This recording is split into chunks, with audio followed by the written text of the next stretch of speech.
حضرت ذوالقرنین رضی اللہ تعالیٰ عنہ، اللہ تعالیٰ نے انہیں زمین میں اقتدار دیا تھا۔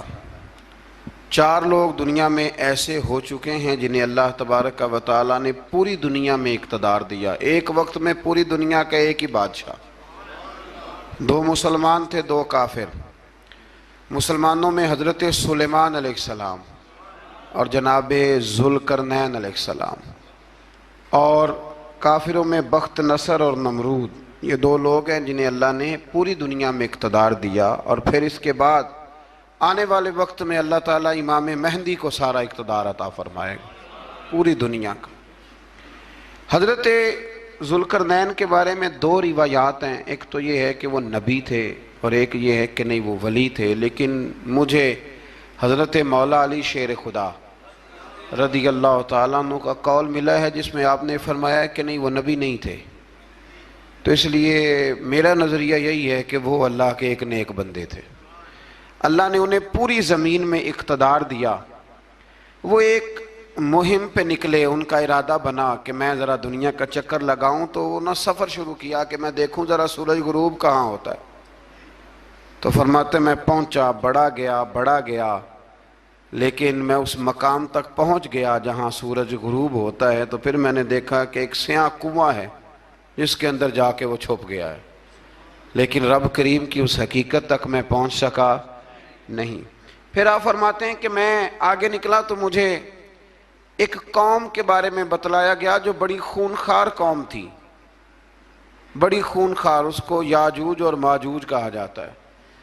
یہ قوم اتنی خونخوار تھی کہ یہ درندوں کو بھی کھا جایا کرتے تھے، اتنے لمبے چوڑے ان کے قد تھے، اتنے زیادہ طاقتور تھے کہ سانپ اور بچھو بھی کھا جاتے تھے۔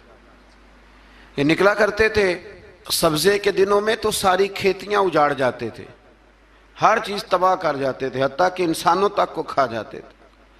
تو حضرت ذوالقرنین جب وہاں پہنچے، اللہ تبارک و تعالیٰ نے انہیں ان مظلوم لوگوں کا مددگار بنایا جن پر یاجوج اور ماجوج کی قوم ظلم کرتی تھی۔ انہوں نے آپ سے کہا کہ حضور مہربانی فرمائیں، اس قوم سے تو ہماری جان چھڑائیں۔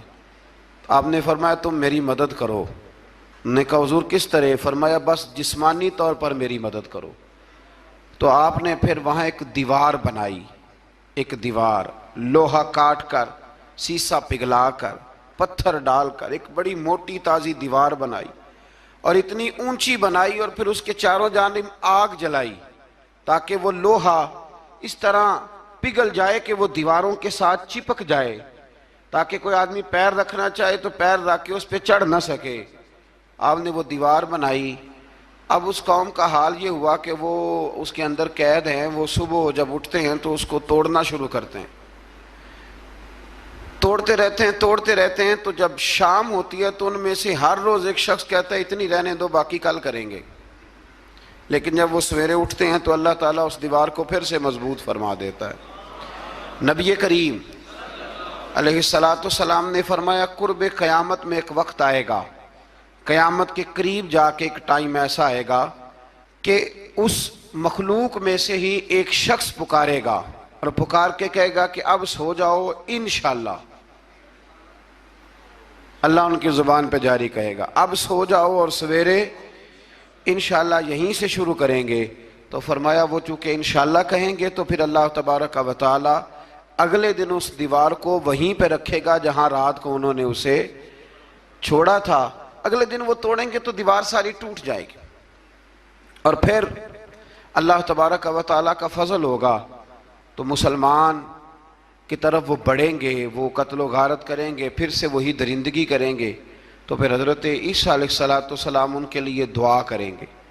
تو دعا کا یہ حال ہوگا کہ ان کے وجود پر کچھ ایسی چیزیں برآمد ہوں گی جن کی وجہ سے وہ مر جائیں گے، ختم کر دیے جائیں گے، قیامت کے قریب جا کے وہ دوبارہ آئیں گے۔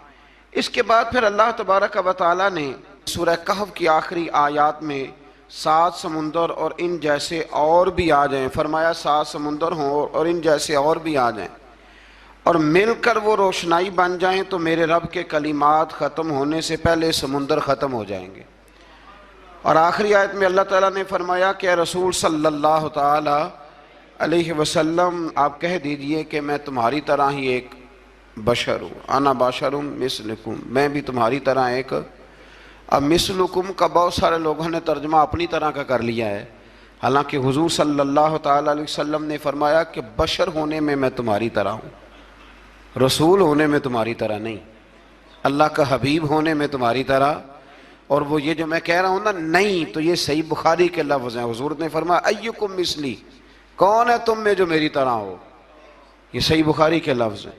اللہ تبارک و تعالی سمجھنے کی توفیق عطا فرمائے۔ پھر اس سے آگے سورہ مریم شروع ہوتی ہے۔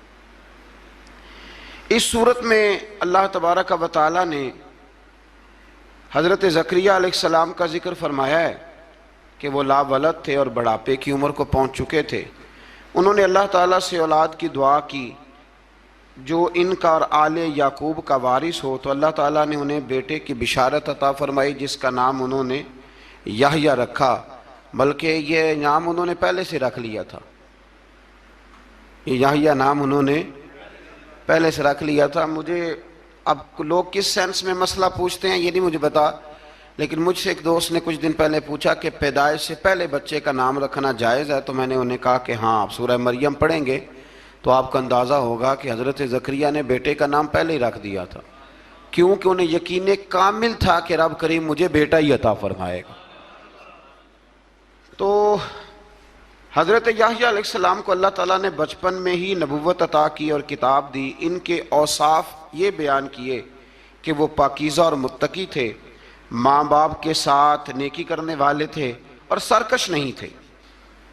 ان پر سلام ہو جب وہ پیدا ہوئے، اور ان پر سلام ہو جب ان کی وفات ہوئی، اور قیامت کے دن جب انہیں اٹھایا جائے گا۔ اس سے معلوم ہوا کہ نبی کریم علیہ السلام پر یا کسی بھی نبی پر سلام بھیجنا، اور اس دن پر سلام بھیجنا جس دن اللہ تعالیٰ نے انہیں پیدا فرمایا ہے، یہ قرآن مجید سے ثابت ہے۔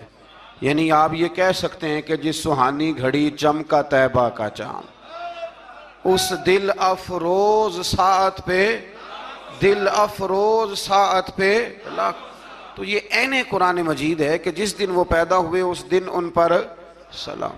اللہ تعالیٰ سمجھنے کی توفیق عطا فرمائے۔ پھر اس سے آگے چل کر حضرت مریم سلام اللہ علیہا کا ذکر ہے کہ ان کے پاس فرشتہ آیا۔ ہم تیسرے پارے میں بھی ان کا ذکر پڑھ آئے، پھر ایک آدھ اور جگہ پہ بھی اشارتاً کنایتاً ان کا تذکر آیا کہ ان کے پاس فرشتہ انسانی شکل میں آیا، اور فرشتے نے آ کے کہا کہ میں آپ کو بیٹے کی بشارت دینے آیا ہوں۔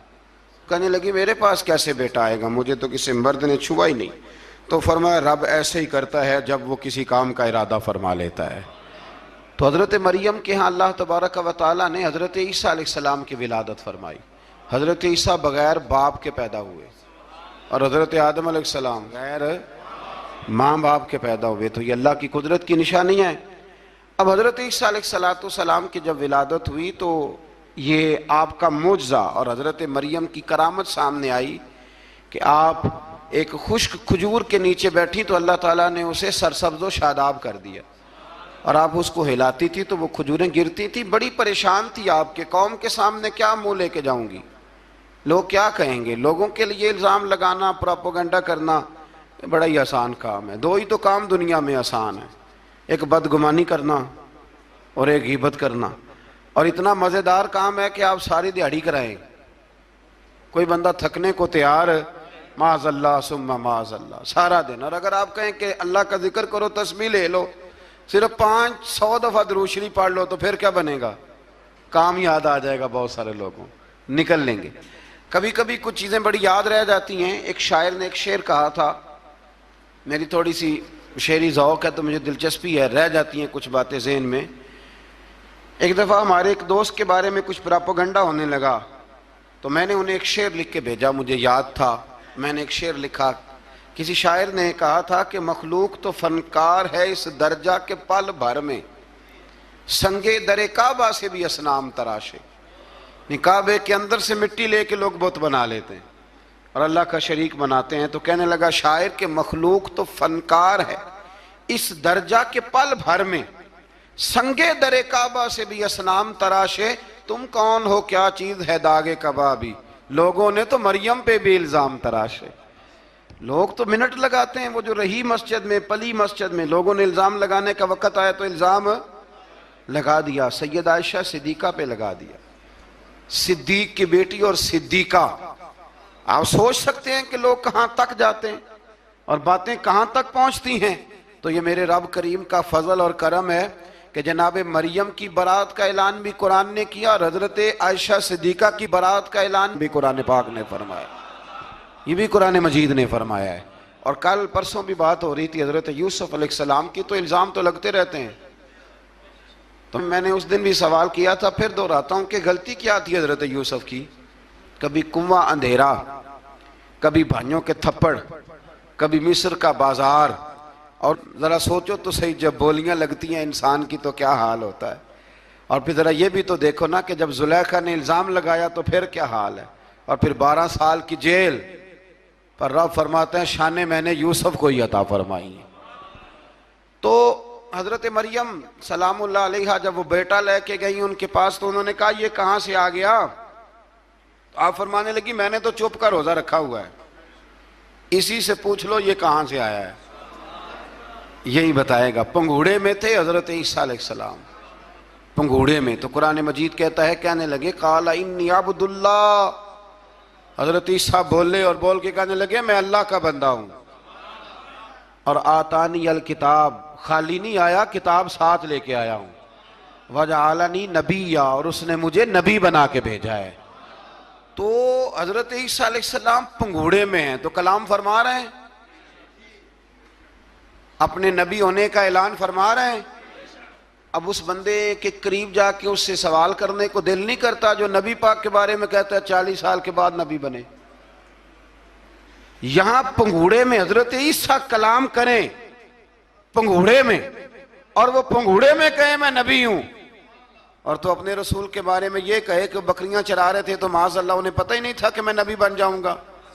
ایسی کوئی بات نہیں.